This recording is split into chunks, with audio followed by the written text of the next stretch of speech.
As we start to approach the second half of the 2020s, we can start to see the emission reduction regulations coming into play. And if you're a petrol head like me, that's sad because it's like someone taking a toy away from a child. They start crying, yes.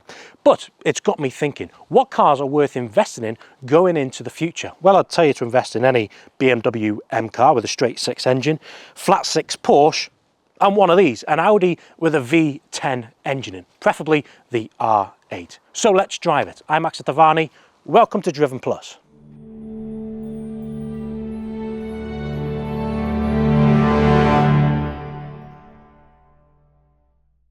The R8 was Audi's first attempt to hack into the supercar market. At first, they offered them with a 4.2 litre V8 engine, similar to the one you find in the Audi B7 RS4. But from early 2009, they offered them with a V10 engine. But at the time, it wasn't the only Audi model with a V10 engine. You also had the S6, S8, and the RS6. However, those V10 engines found in those cars were based off the 4.2 litre V8, not the one found in this. So here's what we're talking about. Yes, it was the same engine used in the Lamborghini Gallardo. However, it was detuned from 560 to 525 horsepower and 530 Newton meters of torque. And it's a 5.2 litre naturally aspirated V10 engine with a top speed of 197 miles per hour. And it sends its power to all four wheels via its Quattro system. Audi also say it's good for 0 to 60 time of 3.9 seconds. So let's find out. Okay, so it's time to launch the Audi R8 V10 from 0 to 60. On your screen now are the stats and figures on this car, so pause your screen if you want to look into them. This car does not have launch control, but I've just put it in sport, and I'm just going to kind of brake boost it and see what we get. Audi say 3.9, but let's see what we're going to get. We're going to try traction off first, because it's a little bit moist outside.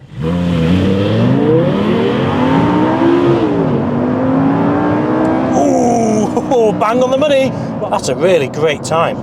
Now here's some quick tips to distinguish a V8 or V10 Audi R8. And number one is these exhaust tips here. Now as you can see, these are oval shaped, meaning it's a V10. The V8 comes with 4 round tips. Next is the number of slats underneath the front headlight. As you can see, this has 2, meaning it's a V10. The V8 comes with 3. And the next thing is this side vent here. See how it bulges out? That means it's a V10. On the V8, it just sits flush all the way down to the bottom. Now this particular car is equipped with some beautiful features, starting with these 19-inch alloy wheels, and behind them sit carbon ceramic brakes. And these are super responsive. They work brilliantly. And the colour is called Sepang Blue. And especially on a day like today, it just pops so nicely. Moving to the inside of the car, one thing which is very evident is the way the cabin has been designed. Very driver focused, driving position is very good as well. Now back in 2011, to own this car, you'd have to spend well over £100,000. So what did you get for your money? Material finish is very good. You know, the material's used as well. I'm sat in here now and it hasn't aged one bit. So that's really one thing which is always apparent with all Audis is the materials used and the material finish. Now compare this infotainment, this, bear in mind it's 2011, to my 2009 Range Rover. This feels dated, but this car is all about the experience. It's all about the noise coming behind me, and that's the engine, which we'll get onto very soon. Now one thing which I think Audi could have improved on are the seats. Now these are really comfortable, do not get me wrong, for long distance driving, brilliant, but say you want something a bit supportive, I think they struggle a little bit, and I don't like the position of the cup holders as well, because that's where your arms just fall into there. But other than that, it's a great place to be. Speedometer reads all the way to 220 miles per hour, and you've got that V10 there. As you can see, that's what this car is all about, its engine. Now, considering this car is 13, almost 14 years old now, Audi designed something that will never age. It doesn't look it, does it? What a car the R8 is. It's a timeless design. But whilst we're here, it would be rude not to listen to that V10 soundtrack. Let's listen. One more. Time to experience that on the road. Let's go. Driven Plus is more than just YouTube car reviews. We do European tours and UK tours, and you can book on and explore places like here.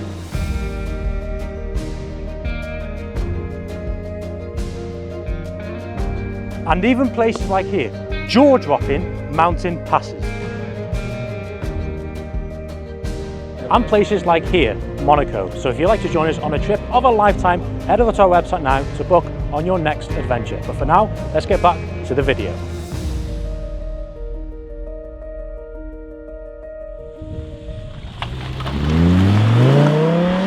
Now you can experience all this for as little as £40,000. This particular car is worth a little bit more due to age, mileage, condition and spec.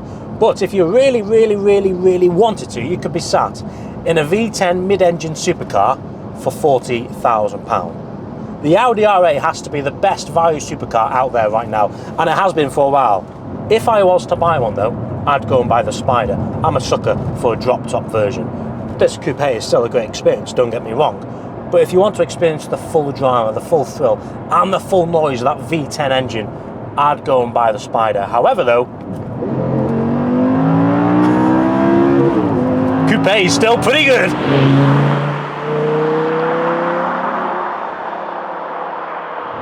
This is from an era where Audi was at its peak.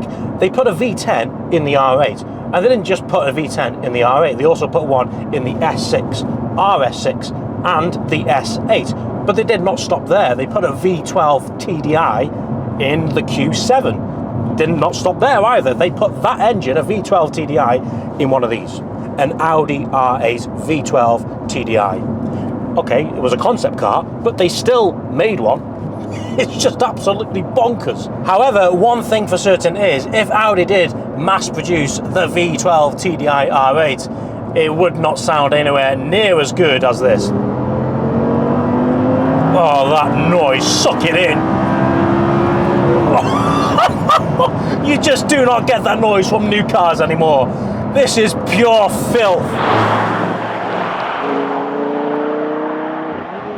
Most often I'll get in a car and I think, if I was to buy you, what would you give me in return? What experience would you give me? Are you a car to buy before I kick the bucket / die? This one, 100%. Future generations are not going to experience a naturally aspirated V10 engine. So we may as well will.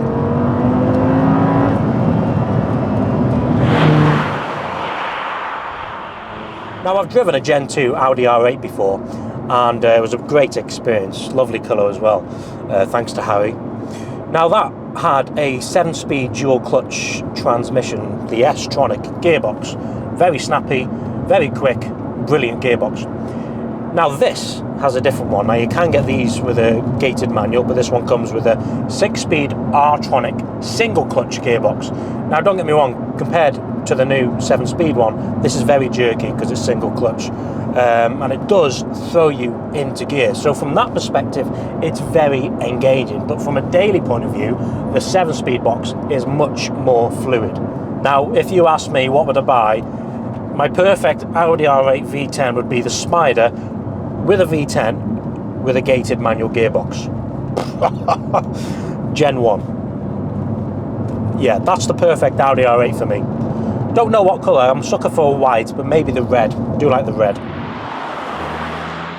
Now these are a great car if you're planning to do some road tripping. Okay, the gearbox is a little jerky at times, but that's all fine. Practicality wise, you're going to struggle a little bit compared to a 911. You've got no rear seats, and the front boot isn't the biggest either. You've got a little bit of a space back there, but just go travelling by yourself, you'll be fine. But I suppose though, for £40,000, it's a right package, and I cannot think of a better car to buy right now which gives you everything this does. But this car has really got me thinking, what other car can you pick up for around the same price which gives you the same experience? Mid-engine V10, quattro system, 2-seater, the looks, the design, the way it turns heads, the soundtrack. There's no other car. There's no other car which rivals the R8 in terms of where they are in the market right now. However though, in my travels in France, I came across the car. It was an Audi TT modified by a fellow Romanian, as you can see on your screen now. Who needs an R8 when you could do that to your TT for 10 times less the price? That man's a genius, if you ask me. Now, the thing I love about the R8 is how honest they are. Yes, they've still got a V10 engine in, but they don't go about the business saying, look at me, I've got this big engine and I want you to know about it. No, even from the inside, it's spacious, very comfortable drive, it's livable, it's like any other Audi from the inside, and that's what I love about it. It stays true to its colours.